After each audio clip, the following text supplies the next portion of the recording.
All right, rule of acquisition number 5. You must know the reasons for the past covenants. Um, this strengthens your conclusion from rule of acquisition number 1 that restoration is over. Let's say you were more curious about why restoration is over. Let's say you're backseat driving and you're asking Father, okay, if you want to turn to the right and leave restoration, could you explain to me why you've changed course? It's not the exact same as disbelieving Father, but you just want to understand, right? Okay, so God made human beings value all things in the first phase of restoration because they were below the level of all things. And as a creature, dominated by material needs, because there's not enough love to go around. Okay, there's just no love. People will hoard. People only think about themselves because of sin. There's a low, I guess, value for the human being, right? Even in the matrix or the mental space or the culture generated by human beings are very low. People would pick food over humans. People will kill other human beings over food, over material. So human beings fell below the level of all things. And so God made them sacrifice these things. Okay, the most precious things, the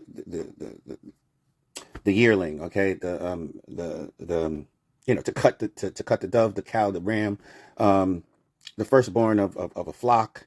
These types of things. Okay, because it was a way of God in the heart of the believer trading places with the other God, the false God of materialism, right?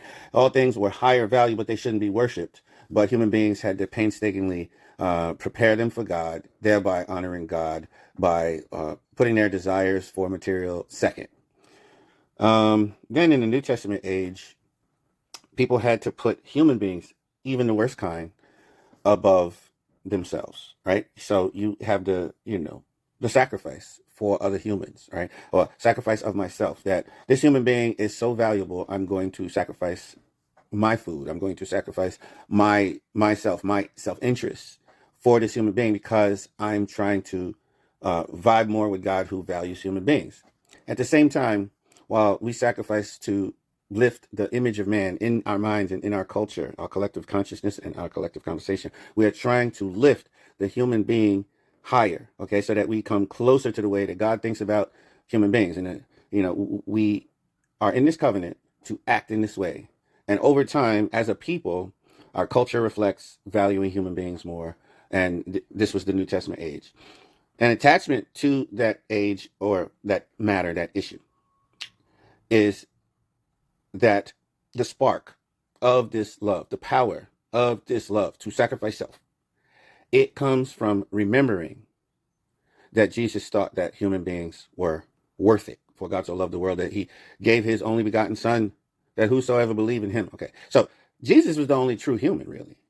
But we were invited or adopted into that realm of value by having the true son traded for us. In other words, we have to, fill our culture, fill our minds, and then fill our artwork, and then fill our culture with the idea that the human being is regarded highly by God. And that culture didn't exist before. That culture where human beings were worshipped, they weren't worshipped for being human, they were worshipped for being skilled or knowledgeable, or worshipped for accomplishments or achievements. It's more like a merit-based respect system. But God respects human beings for their potential the way a parent would regard a child. A parent invests in a child not because of what the child did, but for what the child has the potential to do, and just the fact that the child is a reflection of the potential of the parent. They're sort of in it together. In the parent's heart, the parents are in the business of life, or the matter of chasing common goals.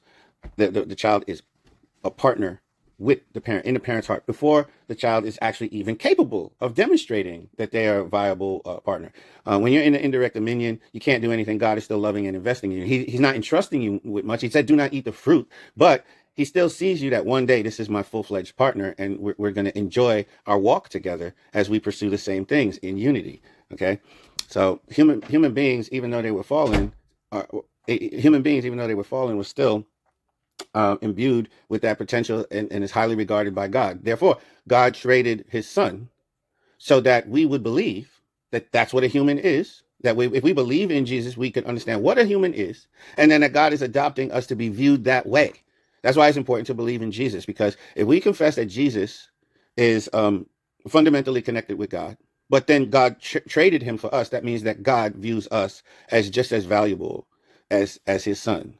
Okay, and we have to, instead of believing what Satan believes about us, is that we're garbage, right? So we're just puppets to be used, right? According to Satan. But now we have a renewed heart towards the brethren, a renewed heart towards humans, because Jesus' witness and his behavior is consistent with the idea that human beings were worth investing in the way that God invested in him. In other words, we thought that our sin cut us off eternally, but now we get to have a parent-child relationship with God. And Jesus being sacrificed for us lifts us into the mindset that, wow, God really has high regard for me. Okay. Now, if we stay in remembrance, then what you have is enough of a full emotional bank account. If you remember that God's best son was traded for you, then you should be filled with validation, affirmation, and your emotional bank account should be full because something very valuable was traded for you. Okay. And then the hardship of sacrificing for the brethren is lightened. It's the burden is lighter. So to be good to bad people becomes easier because you have an emotional bank account where you're not worried. As David said, my cup runneth over. And that's what the new covenant is about. That if you believe that Jesus had the value of God in the flesh, and then he was traded for you, that means you have the value of one who is God in the flesh. And then not only you are elevated, but through your liberated heart or through your overflowing cup, as long as you stay in remembrance of Jesus' sacrifice, the evidence that you are loved, then you can pass some of that overflow to your fellow man. That is the covenant of the New Testament. Okay. The covenant of the completed testament, or the perfection stage, the time where you are viewing the fruit. And there's some time between the do not eat moment and the blessing. We call this the completion stage. The covenant there is, I'm going to be brief with this. The original infusion should not have been a son of God's dead body hanging on the cross as evidence that God loves you. The original infusion was supposed to come from the daughter of God or the son of God becoming yours and your exclusive partner, right? Not having to share this person. That means build upon the value of the human learned in the growth stage, aka the New Testament age. Somebody gives you a son or daughter after you're clear about the value of a human. The value of a human again comes in the growth stage. But after you're clear, why would somebody give exclusive access to their son or daughter? Their son or daughter is like their most valuable thing. Upon understanding the value of this gift, that is the original covenant that you are loved. Okay. And then your cup can overflow eternally. And then section 4 gets fulfilled, where because we have overflow, we not only love the brethren, but we spend time honoring and respecting all things. Now, all things get to finish their purpose of creation, because the true sons and daughters of God who are acting as overflowing cups are spending some of that overflow on all things. This is why everything is transformed into a garden, the Garden of Eden. Okay. So, if you've been given the most valuable thing and don't know it, right? This is like low level perfection stage issue here. Okay. You can never transform into overflowing cup. It's like God poured the most valuable thing into you as a vessel, and instead of it filling you, there's some leak at the bottom. This leak is caused by your ignorance. Adam and Eve had ignorance of the value of the fruit, so God wouldn't pour it into them. Okay. However, blessed families providentially had to come back to God as a couple. So God had to pour the blessing into them, and they had to complete themselves as a vessel. Once complete, they properly esteem the blessing. Incomplete, they're still clueless about the blessing. Okay. They can't have ownership over the entire tradition of giving the blessing because they don't understand really what it is. Now, Father said that it's like you were given a diamond, but you don't know what a diamond is. Therefore, you treat your diamond like it's a piece of glass. This is Father's words. It's completely congruent with what I'm saying. And if you're having a problem with understanding these covenants, how God raised up our understanding of the value of things through the three Old Testament, New Testament, Complete Testament, the 3 eras of restoration. If you don't understand that the purpose was to raise up the value of the human being above all things, and then upon understanding the full potential of the human, that you would cherish what was given to you. You were being given a human exclusively. And if you don't properly esteem that, what happens is, instead of being an overflowing vessel, you are an empty vessel who relates with everything around you, which gives you a common base for Satan, as though you're missing something. Because Satan loves to peddle solutions to people who are experiencing some kind of lack of love, right? He loves to do that. So you would become impervious to his peddling if you actually received the blessing, if you actually received the diamond. If you received the blessing externally and you didn't receive the diamond, you're still having common base with Satan. In other words, God gave you the most valuable thing that he has, but you still don't view it that way. This is the completion stage. This is why God didn't want to give Adam and Eve the blessing. He didn't want to give them the blessing because they would squander it. Okay. So the completion stage is about coming into an understanding of what the fruit is about. Now, the fruit is a matter of making love to your exclusive gift, right? Which is somebody's son or daughter.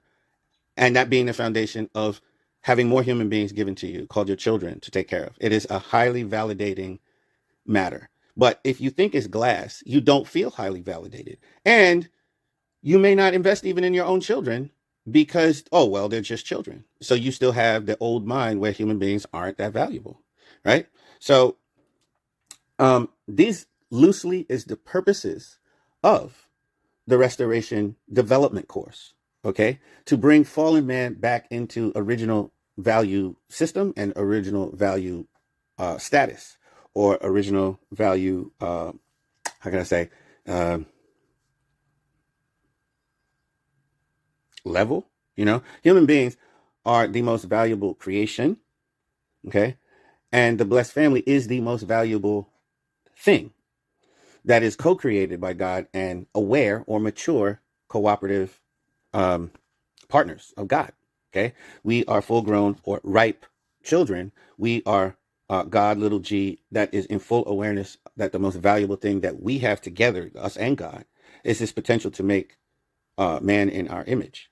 Until we understand that, we might still be empty. So this emptiness, or the healing of this emptiness, Father called it an inoculation. Why? Because the emptiness is the common base in a conversation that Satan wants to have with you, the fallen angel wants to have with you. And they can only manipulate human beings if human beings have the common base. But if you're trying to sell me a Yugo and my father already gave me a Lamborghini, right? Then I'm inoculated from your sales pitch. Okay. If I think that I don't have a good car, and you tell me, oh, that Lamborghini is no good, okay, and then I believe you, then you might be able to sell me some old ass Yugo, a Datsun 210.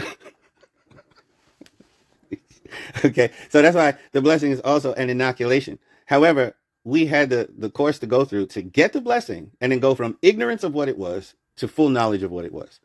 Now, we failed because you can't have that conversation or develop if you don't look directly at the absolute sex organ.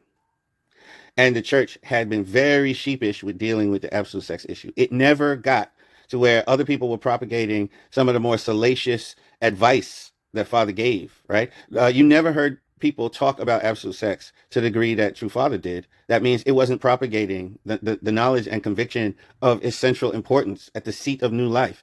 It was not, it's at the seat of ultimate validation for the parent generation, having been given this partner, but it's at the seat of new life. So it's at the seat of the ultimate trust. So God is trusting you with his next generation of children, right? So going ignorant of that has been detrimental to our mission as God's people interacting with outside people, and so forth and so on. So be that as it may, we didn't get it. We did not get to completed testament age.